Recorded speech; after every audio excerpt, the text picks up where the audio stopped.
All right, let me turn this down for a quick second. This episode has a very specific vibe, and there is a song that totally matches it on my morning commute if you're riding along with me this morning, and it is Anti-Hero by Taylor Swift.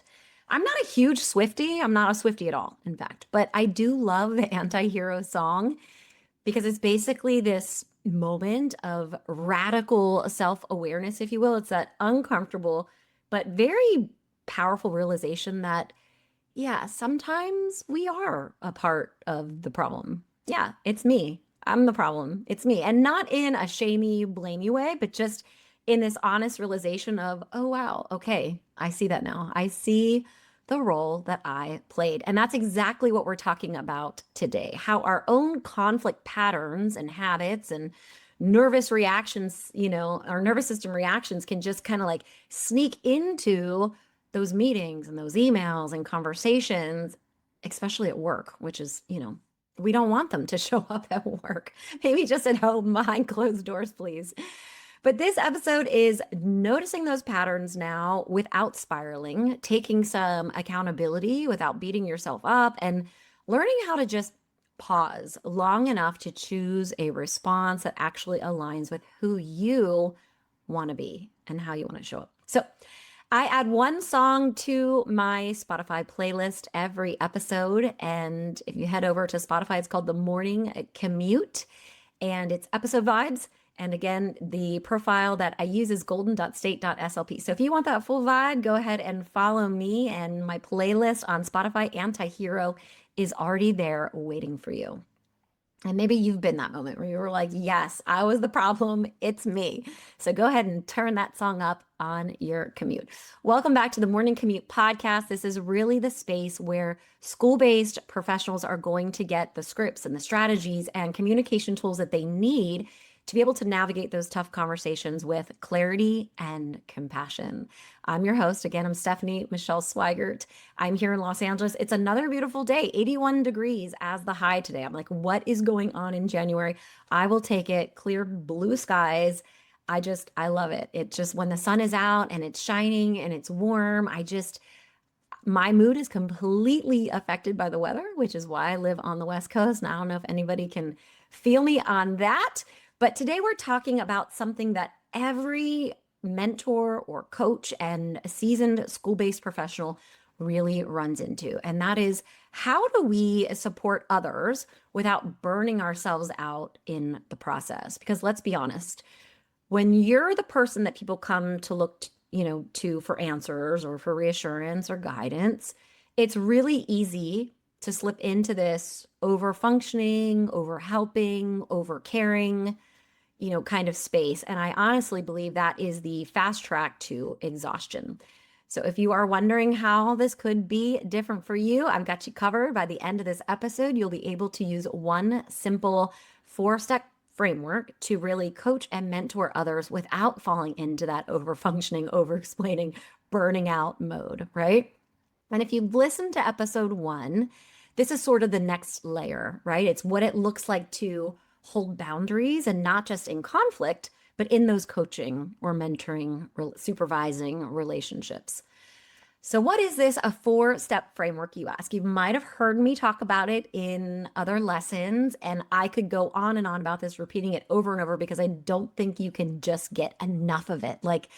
I think just keep hearing it and memorizing it and learning it and putting it out into the world. It's so powerful. It's one of the most powerful communication frameworks that I use both in, my work as an SLP, but also in my personal life. And it's Dr. Marshall Rosenberg's 4-step nonviolent communication process. And it comes from his book, Nonviolent Communication, A Language of Life. I believe this book will be in the show notes for you. And I'm going to really water down, not that it's a heavy framework. It's actually quite simple. But I want to simplify it for you so that you can begin to use it with your colleagues or new grads, paraprofessionals, teachers, really anyone.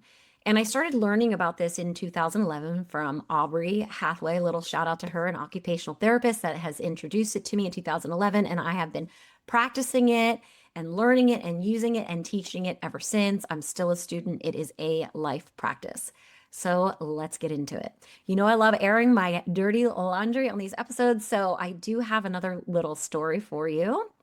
I don't want you to think I'm this awful person out in the world, but I do think it's important for me to share some of my trials and tribulations because I see them as growing moments, learning moments, and moments that others can learn from too.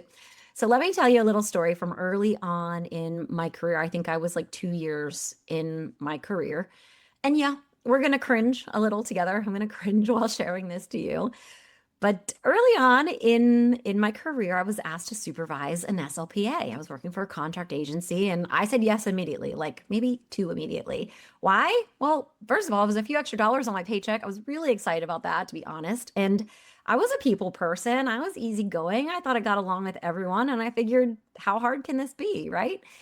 I had taken the ASHA required, supervision courses that we have to take, which, by the way, no shame on ASHA, no shade there. It's just, it didn't prepare me for what we do when beep hits the fan. You know what I'm saying? When things hit the fan, when things go sideways, south, whatever you want to say. Fast forward to, now the night before an IEP is due, I'm at home, I'm on the couch, TV's on, laptop open, the classic, like, I'll just finish this real quick energy. Easy peasy annual, IEP. It's the individualized educational plan for the student. And then suddenly I realize, well, wait, I can't find the data, for the goals for this student. So cue the panic. So I call the SLPA, not cool. It's a weeknight, it's after hours, it's late, my last minute problem, calling her, bugging her, but I didn't see it that way in the moment. And she answers, God love her, but she didn't have the data either. So instead of pausing and instead of owning my part, this is like circa 2008, 2009, somewhere in there, I freak out, right? Like my nervous system goes into fight or flight. If you've been a part of episode 1, I go into that fight mode, that competitive confrontationalist. So I go straight into this forced, stressed out, this is unacceptable mode, explaining how now we don't have what we need for the IEP. All just kind of unleashing the beast, if you will, and, zero accountability, all blame. And believe it or not, she started crying and it was not good. And the next morning I'm called into the principal's office, like literally sitting there like a kid who's called in to sit down and talk to the principal. And somehow I'm thinking, wait, the SLPA is upset with me? You're mediating, like, I did something wrong in this, But here's, because what I'm thinking in that moment is like, what? How dare she? Like, she didn't do her job. She didn't have the data ready. She didn't do what she was supposed to do. And here I am when I need it, and it's not there. And she's supposed to support me with this, right? But here's what I couldn't see then that obviously now I can see so clearly. Hindsight's 2020 when we're looking in the rearview mirror. That was my first real experience with supervision, mind you. And while I had some of the technical skills, thank you, ASHA supervision course, I did not have the soft skills. I did not yet know how to mentor, how to set clear expectations, how to slow down in moments of stress, how to communicate blame when things were going to go sideways, which they always do. I mean, what kind of mentor was I if my SLPA was not set up to succeed, if my expectations weren't crystal clear, if systems weren't put in before the pressure hit? My mentoring game was way off. Yes, I will say that. Did I mention I had like a caseload of 75 or 80 kids with high needs, AAC devices? Like, I'm just a couple years in myself in the field. I was doing preschool and elementary caseload. I was also traveling between multiple sites in multiple districts. I think I was at Downey Unified and South Whittier Unified. Shout out to all the SLPs and SLPAs and teachers over at those school sites. I was traveling between those 2 different districts in Southern California in 1 week, right? I had a lot on my plate. I was burned out. I was a little exhausted myself, practically, this new clinician still learning. And in that moment of conflict, I didn't have the tools to pause and reflect and respond with nurturing and the care that I needed to and that moment deserved. And it absolutely, as we all know, did not land well with her, as it shouldn't have. And that supervision did end shortly after. And as you can imagine, we were not a good match. I really liked her. I really did. And honestly, if she's listening, if you were that SLPA that was coming from, I believe it was a staffing agency out of Florida, again, circa like 2008, I am so genuinely sorry. I am so, so, so, so sorry. And I do mean this. There's actually a process in nonviolent communication. We won't get into it much in this episode, but it's called mourning and celebration. And you can celebrate when an interaction went really well after the fact, and meaning that your needs were met, or maybe the other person's needs were met and you had success in the conversation. And then there's the mourning that happens where it's like you're mourning the mistakes of the conversation, which means afterwards, when you reflect on it and realize that it didn't meet your needs in the moment, you sit down and you think about it, like, what were my needs? Okay. I needed some understanding. I needed some, connection, whatever it is, you try to figure it out. And you realize that, well, this conversation didn't go quite the way you wanted it to. And then you sort of role play in your mind how you would do it differently next time. So you mourn the mistakes. And that's important because it shifts you out of this blame mode, blame yourself, blaming others, and into this space now where you can reflect and learn and grow from the mistakes that were made. Okay, I'm so sorry to that SLPA. I hope you hear me, and I hope you know you are appreciated, you are valued, and I take accountability. So, well, in my case with this SLPA, I didn't know what I didn't know. And looking back now, I can see how the conversation and the relationship could have gone so differently if I had the communication skills that I developed thanks to Aubrey in 2011 and the ones that I've been continuing to use today. I really caused harm. It was harming on another individual, even if it was unintentional. We can cause harm whether it's intentional or unintentional. And it defeated me at the time because I lost the connection, the friendship, the team building at work, the partnership, all of it. And because I just didn't know how to be in conflict in a really healthy way, to look at how everybody's needs matter, how everybody is valued, everybody's important, to bring that inquiry and those questions and to ask what's going on for other people as well. There's a comic out there, and it's of a dog, and the dog's behind a fence, and he sees a man walking by on the street, and the dog shouts out to the man as he passes, saying, "Don't tell me you're okay. You're not okay. I can smell the hurt inside you. Don't walk away. Talk to me." And under the dog attached to the fence is a sign that reads, "Beware of emotional support dog." So you see this, you see how we're all holding, these emotions and carrying this weight inside of us, daily. It's like that saying, sometimes when we're hurting, we could hurt people, intentionally or unintentionally. Hurting people hurt people. And it all stems from just unmet needs. And that experience really taught me something I wish, someone had told me earlier. And that's that being good with people doesn't automatically make you good at mentoring people. So being good with people does not automatically make you good at mentoring them. Coaching requires skills that we are rarely taught, the interpersonal skills, right? How to set expectations, how to communicate under stress, how to hold boundaries now without guilt. And that's why so many well-intentioned professionals end up exhausted and burned out. There's a large body of research out there that supports what actually makes teams effective. And Ike Lassiter, he has a book called Collaborating in the Workplace, and it's a guide for building better teams. He emphasizes that interpersonal skills are really critical because they help teams communicate, collaborate, and achieve stronger outcomes. Yet much professional development is focused primarily, he says, on job-specific skills rather than on how to collaborate and communicate effectively, especially during conflict. So Lassiter also references Patrick Lencioni's research on team effectiveness, including his identification of 5 dysfunctions of a team: absence of trust, fear of conflict, lack of commitment, avoidance of accountability, and inattention to results. And understanding these dysfunctions now can help teams address these communication gaps and work more cohesively. So while understanding what makes, teams work effectively is helpful in theory. In practice, many of us are kind of left to figure out how to navigate these interpersonal dynamics just on our own, right? Especially when it comes to coaching and supporting others in our school settings, in that supervision, that mentoring, that coaching dynamic. And here's the thing about coaching in school settings. Most of us weren't formally trained how to do the soft skill part of it. But somehow, like I said, we end up being that person that people come to when they're overwhelmed or confused or frustrated. And it's a beautiful thing. That's a beautiful dance and a great relationship to have. But it's also really draining if you don't have the boundaries and the structure for how you want to communicate. So coaching can really get exhausting when you feel responsible for someone else's success. If there's times where it's like, I feel really guilty saying no to this person, so I'll say yes just one more time.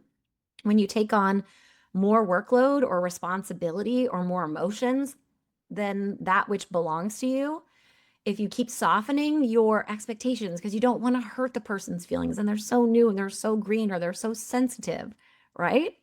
Or if you're managing someone else's emotions or emotional breakdown on top of your own, right? Not just managing your workload and their workload, but all the things that come with it. And that's when we talk about compassion fatigue.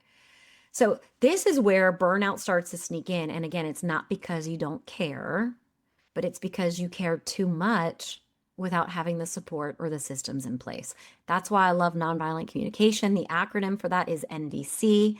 Don't let the word nonviolent or nonviolence intimidate you. It simply means communication that reduces defensiveness and increases awareness. It promotes clarity, okay? So here's this framework. Here is this simplest, watered down possible version of NVC, the 4-step framework. Observation, feelings, needs, requests. Say it with me, memorize it, cement it in your brain. Observations, feelings, needs, requests. Observation, what are you noticing without judgment? Remove your evaluation from it. Number 2, feeling. How does a situation impact you emotionally? What is the universal feeling that you're noticing? Not an opinion, feeling. Number 3, needs. What are you needing in this moment? What are your met or unmet needs? What's the underlying value or boundary? What matters to you here? And then number 4 is the request. And this is what clear action could support the situation? What could I ask of others, as Marshall Rosenberg says, to enrich life for myself that is clear, actionable, and positive, and not at the expense of someone else? And that's it. It's not therapy. It's not this deep emotional work. It's simply a structured way to communicate needs and boundaries without slipping into this frustration or people pleasing. And I personally think in a school setting, this is gold because we all work in systems where emotions can run high and the amount of time that we have to do things can run low.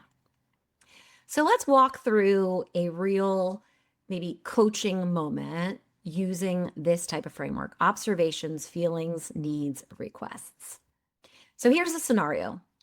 We have a newer mentee that is responsible for testing and writing reports for students. Let's say 2 students that month, but both reports weren't ready for the IEP meeting, okay? So the mentee repeatedly needs guidance on how to schedule their days and manage their time to be able to meet these deadlines. And normally you might bend over backwards and you're helping out with the testing here and there, or you're writing the reports because you got to meet these deadlines, right? So here's the reactive version, the burnout version of you. You're thinking, why am I doing their work again? I just can't keep covering for them. But what comes out is something like, it's fine, I'll help with the testing, I'll write the reports, but we really need to get this done, for next time. Or maybe you avoid the conflict altogether and you just do their work for them. The problem here is you softened your boundary. The mentee didn't get clarity on what the expectations are. You now absorb the responsibility. And most likely, I imagine you walked away feeling exhausted, drained, defeated, and maybe there's some resentment lying underneath. So now let's look at the NVC nonviolent communication version. Okay, same situation, but now the communication is going to be more grounded and it's going to be clear. So observation, feelings, needs, requests. The observation: I noticed the reports for the 2 students weren't ready for the IEP meeting. There's no judgment. It's just facts. I noticed the reports for the 2 students weren't ready for the meeting. Feeling. I'm feeling really overwhelmed and stretched thin when this happens. Remember, this is about you, not them being wrong. I feel overwhelmed when this happens. Number 3, need. Because I need reliability and shared responsibility with deadlines and reporting requirements. This clearly names your boundary. I have a need for reliability and shared responsibility. And then you make your request. Would you be willing to schedule dedicated blocks of time earlier in the week to complete your testing and reports and check in with me only if you hit a specific roadblock? So just pause and let that sink in, because this is the magic of nonviolent communication. You stay grounded, you stay kind, you stay clear, and you're not absorbing their emotional load. You're supporting them, and you're keeping your boundaries intact. Both can be real and true. You're helping them grow, and you're keeping your own responsibilities, right? You're not taking on more responsibilities for yourself.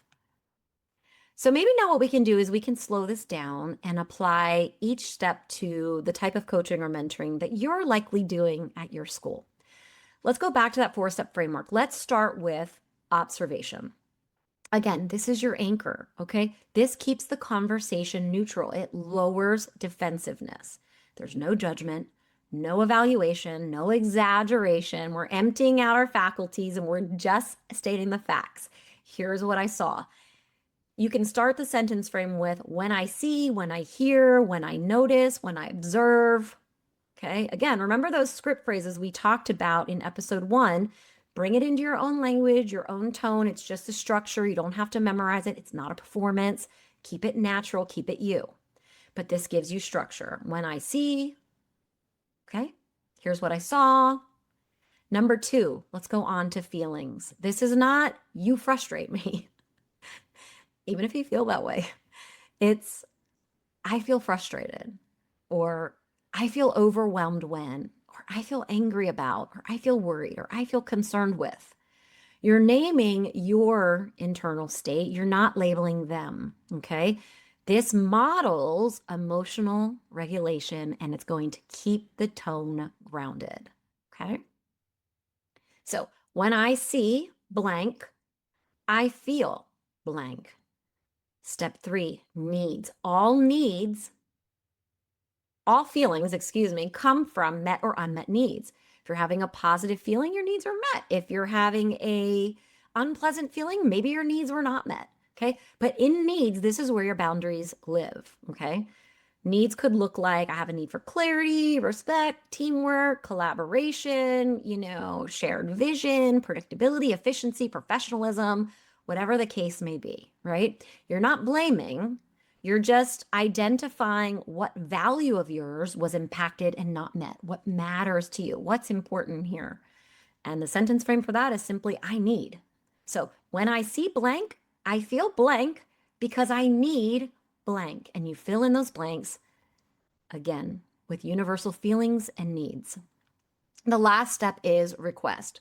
Remember, this is your clear, positive, and actionable next step, okay? It has to be clear. It has to be specific. It has to be doable. It's not a demand. It's not a guilt trip. It's not at the expense of other people.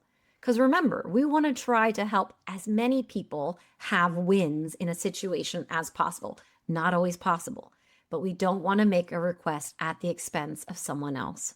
Okay. And then you ask for what it is. Why do we want it to be clear, positive, and actionable? Because we want it to be as transparent as possible so others can decide if they can meet our needs. We don't want it to be vague where they think they're meeting our needs and we come back later and realize they didn't do what we asked, right? Okay. So this is where you shift from venting to problem solving.